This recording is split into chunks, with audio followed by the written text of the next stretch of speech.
Go in one ear and out the other. Sharon Horne-Ellstrom here, and our idiom today with Supersize Your Business is to go in one ear and out the other. This is one of those idioms that has been around forever, and we're going to talk about the 9 ways to take the most important skill in supersizing your business and applying that to your business.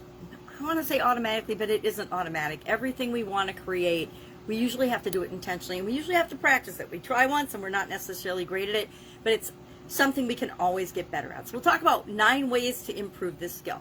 Well, it's obviously got something to do with listening, since we're talking about going in one ear and out the other.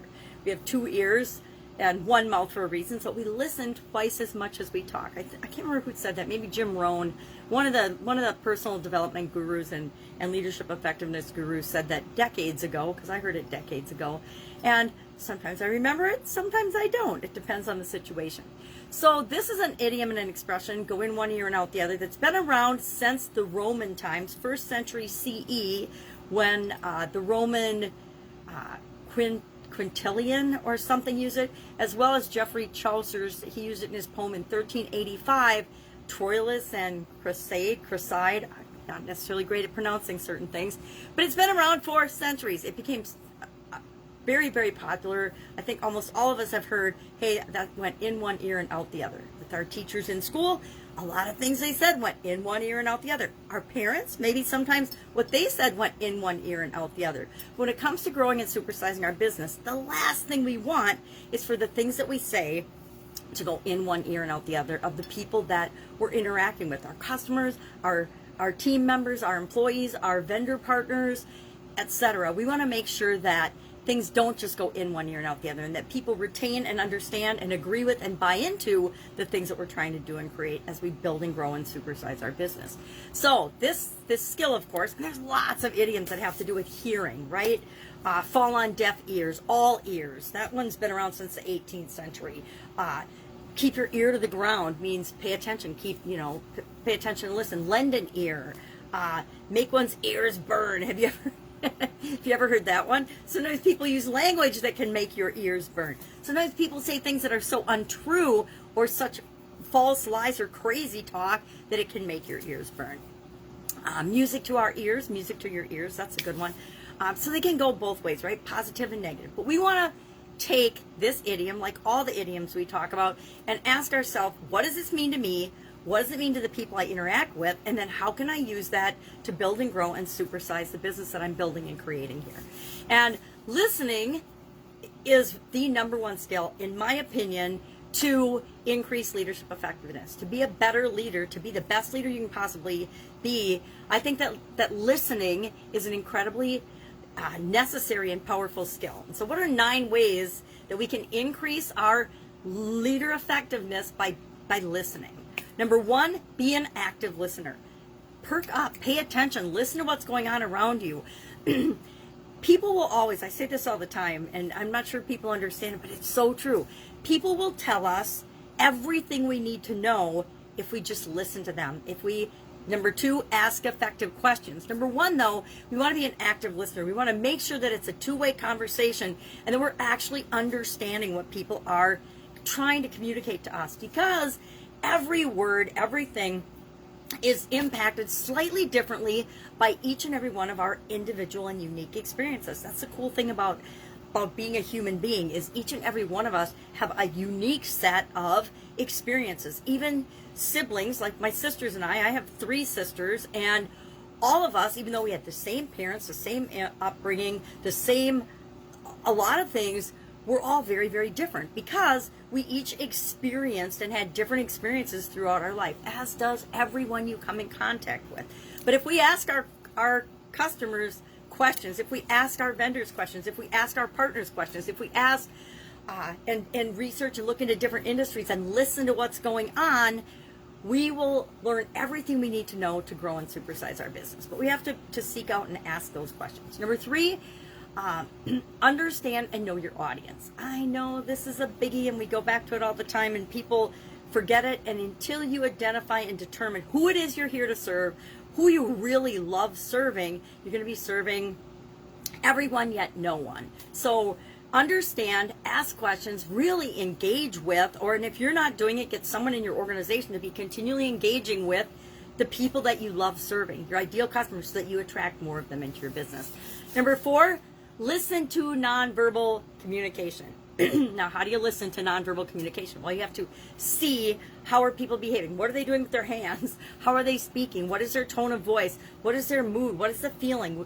You have to pay attention with all of yourself, not just with your ears. We have to pay attention with our eyes and also with our intuition and our gut instinct to know what's really going on with people. Is what we're saying, are they getting it the way we're intending it, or is it totally missing the mark and we need to find a different approach? We need to find out how to approach them specifically by paying attention to their nonverbal cues in communication. Number 5, commit to over-communicate effectively.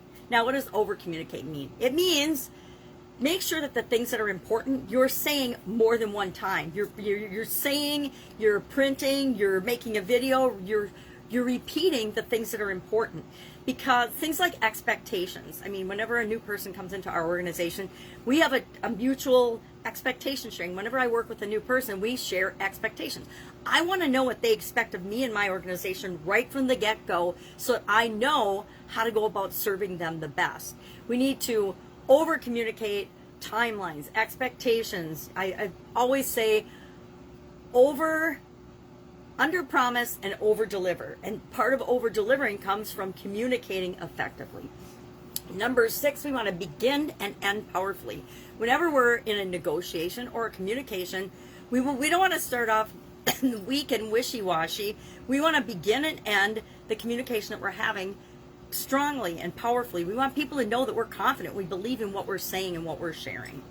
Number 7, timing is everything. We need to know what's going on in our organization with other people before we bring up or incorporate certain subjects or topics. If your people are just coming back to the office from working from home for the last year, maybe it's not the best time to install a new harsh attendance policy. So we want to make sure that we're timing the things that we're doing in our business to grow our business in an appropriate way. Just like we want to time the products and services that we deliver to the market and we offer to the market, we want to make sure the timing is appropriate and right for that as well. But especially in our communication and with listening, we want to make sure we're open to listening, but that we don't have to necessarily respond immediately. If somebody tells us bad news, we don't have to freak out and blow a gasket right then. We don't have to blow a gasket at all. That's a choice. But we can hold off and then think about it and determine the response we really want to make.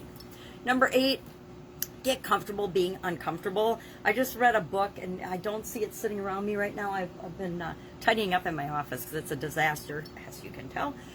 And I want to do a new backdrop, but I haven't gotten to it yet. But what is it called? Controversial conversations? Crucial conversations. I think it's called Crucial Conversations. It's by 4 leadership management trainers, and really, really good. It's got a process of how you deal with and how you handle crucial conversations, and how you handle crucial conversations helps to determine what kind of leader you are. And a very big part of that is listening skills, and how we communicate. But crucial conversations are uncomfortable by their very nature, right? It's usually an emotionally charged topic. It's something that's really important to one party or both parties, and it's a challenging, difficult topic or thing to discuss. And so we just have to get comfortable being uncomfortable. And number 9, the most important one, I think, is to have fun. Realize that listening, like any other skill, is going to take practice and time and energy, and mostly practice and desire to be good at it.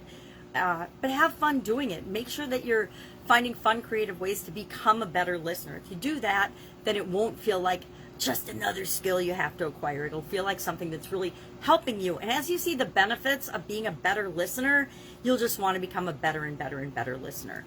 Again, listening to me is one of the most important leadership skills that you can have. It helps you to deal with people better. It helps you to deal with change and challenges better. It helps you to deal with the marketplace and competition, if you still believe in competition, and I'll talk about that another day, better.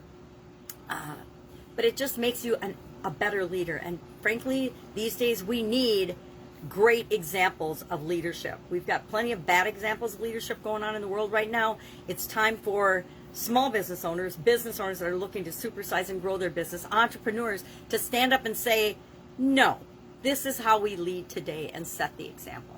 Love to know your take, your thought on this particular idiom or any of these listening effectiveness ways or ideas. Share in the comments below, and I will, of course, with you tomorrow with another interesting idiom. What does it mean? Where did it come from? How might we apply it and use it to supersize and grow our business right now? Have an awesome day, and I will, of course, be with you tomorrow. Bye.